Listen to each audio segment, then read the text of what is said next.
I'm sure you've heard about the middle class shrinking, growing wealth inequality, housing unaffordability, less retirement savings, inaccessible healthcare, and declining purchasing power. These have become the hallmarks of the rapidly disappearing middle class, which has shrunk by over 10% within the past 50 years. That might not sound like a big number, but keep in mind, that refers to over 30 million people.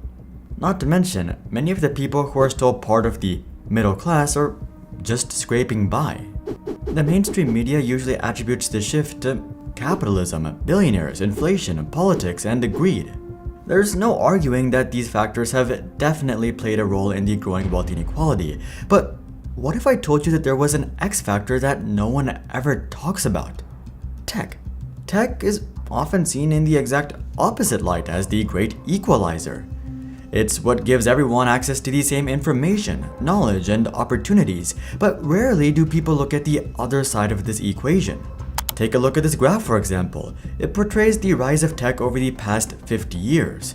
Now, compare it to the graph of the shrinking middle class, you'll see that it's almost a perfect inverse relationship.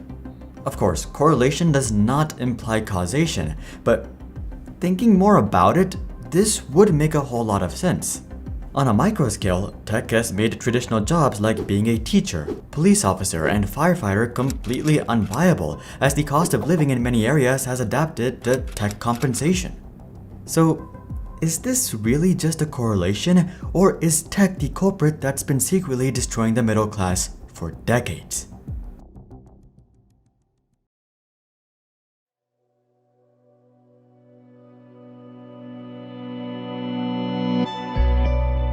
Taking a look back, the impact of tech on economics can be traced all the way back to the 1950s. This was the beginning of modern tech as we saw the formation of the silicon wafer industry. At the time, tech was really quite a foreign topic to the general public. It was just something that super smart researchers at prestigious universities messed with, similar to quantum computing today. There was really no commercial applications for tech, and as such, there was really no money in tech either. It was all funded by meager government grants and university budgets, so the industry was really just filled with a bunch of people who were truly passionate about tech. But all of this would change in 1957. 8 PhD graduates who were conducting research under Professor William Shockley would take his research and start their own company, Fairchild Semiconductor. This betrayal would lead to the rise of the entire semiconductor industry, as it led to the creation of dozens of tech companies, including both Intel and AMD. This made tech a relatively viable business by the 1970s, but it still didn't have all that big of an impact on the economy. Most people just viewed it as a fad or as a niche industry. A perfect example showcasing this mindset is Steve Ballmer's parents. If you're not familiar with Steve Ballmer, he was the former CEO of Microsoft and is worth over $100 billion. But back in the 1970s, when he told his parents that he was going to drop out of Stanford to join Bill Gates, his dad said, "What the heck is software?" And his mom said, "Why would a person ever need a computer?" Let's just say those statements aged really well, but you can't even blame them as tech was seen in the same light as crypto is today. Some people swear by it, claiming that it's the future of money, finance, and economic growth. Most, however, wouldn't put much more than $10 in Bitcoin. But it wasn't long until the people who bet on tech early would start seeing massive upside, starting with Steve Jobs. In 1978, Steve Jobs would make his first million at age 23. Bill Gates would follow just a few years later in 1981. But while this was impressive, it didn't really mean all that much. Virtually all of their net worth was just on paper. This, however, would all change on December 12, 1980. This was the day that Apple went public, giving Steve Jobs a net worth of $217 million. This too was completely on paper, but as a public company, the legitimacy of his wealth and tech wealth in general skyrocketed. 6 years later, Bill Gates would take it to the next level with his own IPO that gave him a net worth of $350 million. Just 1 year after this, Bill Gates would not just become a billionaire, but the world's youngest billionaire. It was official. You could make serious money off of tech, but tech was still very much a niche portion of the economy. It was something that young nerds who have nothing to lose like Bill or Steve messed with. Everyone else though had real jobs, if you know what I mean. Fortunately for them, ignoring tech didn't really affect them all that much, but this would slowly start to change with the 1990s.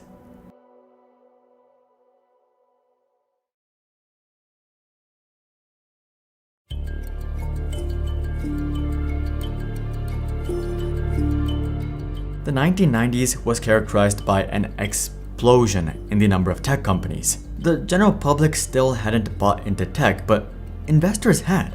As such, anyone and everyone could get funding to go try their luck at making it big in the tech world, and many did. Hundreds of successful tech companies were started during this time period, propelling their founders into the billions. But that's not really what we're concerned about. We care more about the tech industry's impact on the middle class, and this was really the first middle class generation that got involved in tech.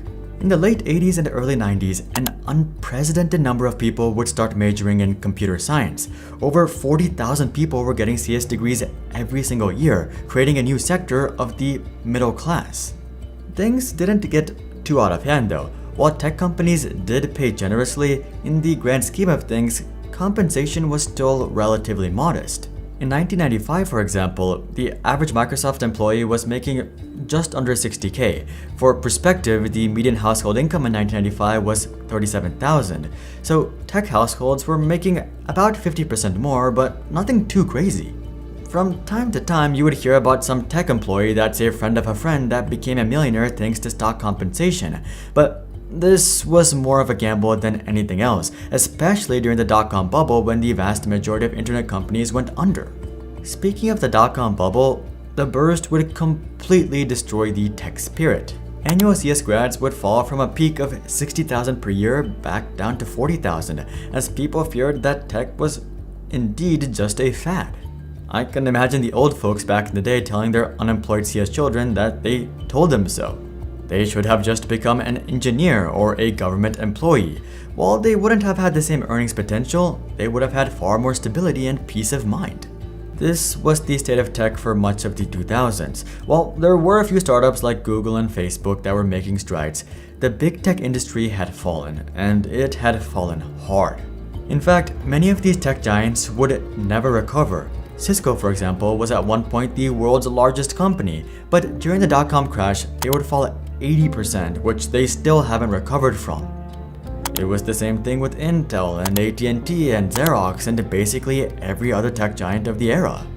Microsoft was the only giant that ended up recovering, but it took them 17 years and a fundamental shift to do so. It seemed like the tech prognosis was pretty clear. Tech was here to stay, sure, but its days of exponential growth were over. Looking forward, it seemed like tech would just become another established industry like finance, healthcare, or education.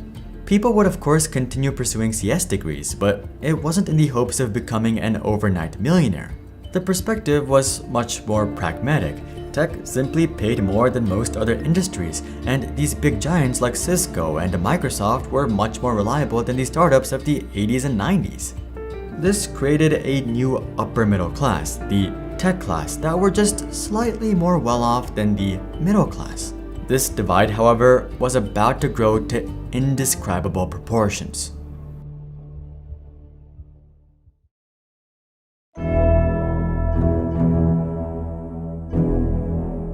It's no secret that tech compensation has gone through the roof over the past 15 years. Google's median compensation currently stands at $295,000. Comparing this to Microsoft's average compensation 30 years ago, we're talking about over a 5x difference, and this disparity becomes even larger when we compare it to household income growth. Over the past 30 years, median household income hasn't even doubled, while tech compensation has over quintupled. But that's not even that accurate because the average household is just earning cash, while tech households are earning tech stock, which over the past 15 years has been 5 to 10 times more valuable than cash. So a $300,000 compensation package from Google is actually closer to earning $700,000 or $800,000 in cash somewhere else. In other words, back in the 1990s, tech people at the top tech companies were earning 40 to 50% more than the middle class. Today, tech people at the top tech companies are earning 10 times more. We should also mention that the term top tech people encompasses far more people. Back in 1995, Microsoft themselves only had 18,000 employees. Today, Microsoft has 221,000, Google has 174,000, Apple has 164,000, Meta has 71,000, and those are just the mega tech companies. Zooming out, we're talking about tens of millions of people who are earning leaps and bounds more than any other profession. And I think this graph really encapsulates exactly what I'm talking about. Tech has objectively eclipsed every other sector by nearly 10x, and that was as of 2015. Also, I'm not just talking about people who are directly employed by these tech companies or even people who are working in tech specifically. I'm talking about people who leverage tech versus people who didn't. Uber is just a regular old taxi company, but combined with the power of tech, they're worth nearly 100 billion. Airbnb is just a regular old rental company, but combined with the power of tech, they're worth over 80 billion. Similarly, law firms are earning 90 million for just a few months of work for a tech company. Teachers are earning millions for teaching online instead of at public schools, and the top influencers are worth hundreds of millions, if not billions. And those are just a few examples. Tech has seeped into every industry and every sector, and the wealthiest people of any industry and any sector are the ones leveraging and investing in tech. Everyone else is unfortunately stuck at 40 to 60k jobs hoping for a 3% raise every year. When tech was only 1 to 5% of the population, this wasn't too big of a deal. But as tech has grown to encompass 20, 30, 40% of the population, and in some cities even the majority, we have started to see a massive wealth divide. And it's not caused by the top 1% or low taxes or capitalism or any of that. It's actually just caused by our peers who made it in tech. Let me explain.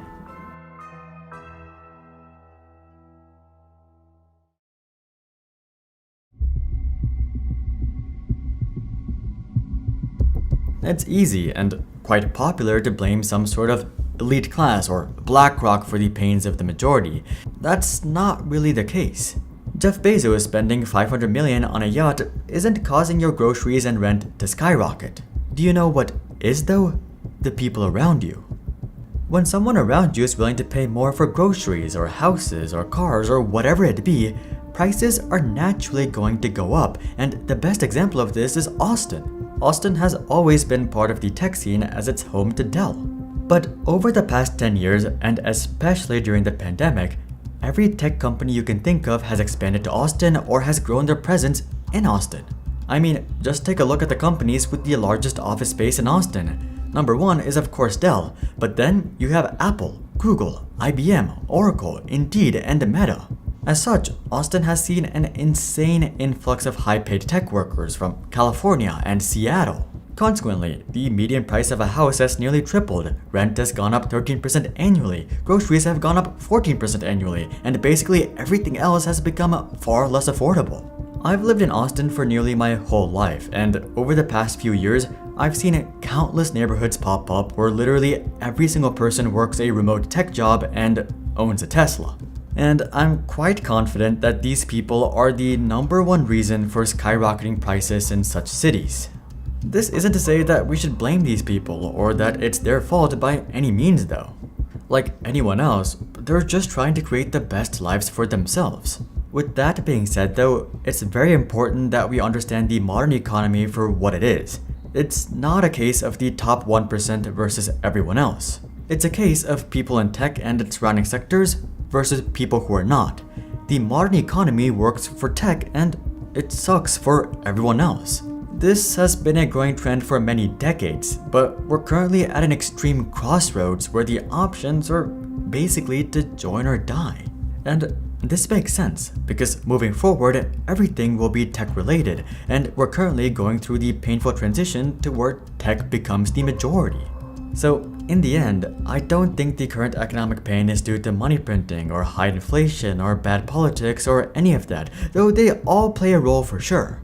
Rather, I believe the current economic pain is a byproduct of the world economy evolving into one where tech is not just a leading voice, but the dominant voice. If you're already part of the tech world, you'll have a great time. If you're not though, the future won't be all that different from a tech dystopia, and that's what's really happening to the middle class. Speaking of the modern tech economy, a lot of people are worried that AI is gonna take everyone's jobs. Check out this video to hear why that won't be the case. But until then, I'm Hari, and I'll see you guys on the next one.